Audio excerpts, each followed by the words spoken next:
Hello mga ka-idol, bukas na yung LRT Redemptorist sa Baclaran. Ayan, dito, ito naman yan sa PITX naman to. Hindi pa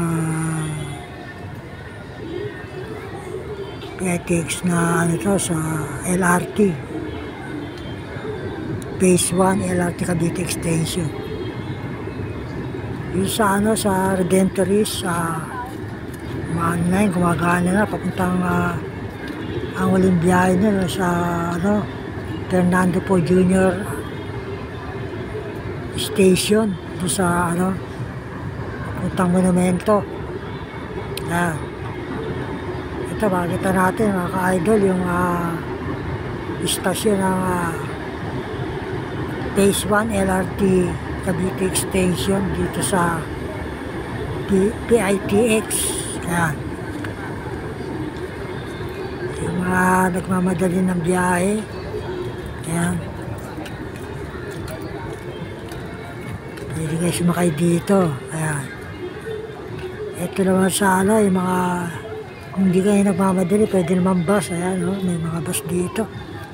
Ayan. Yung sa ano, Redemptorist, bukas na yun, sa ano,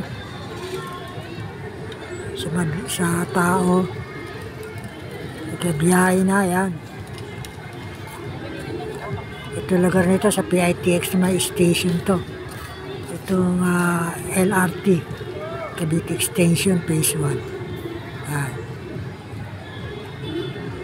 Yung mga pupunta ng trabaho, saan man mamadali, pwede ka sumakay dyan sa Redemptorist Station. Ayan.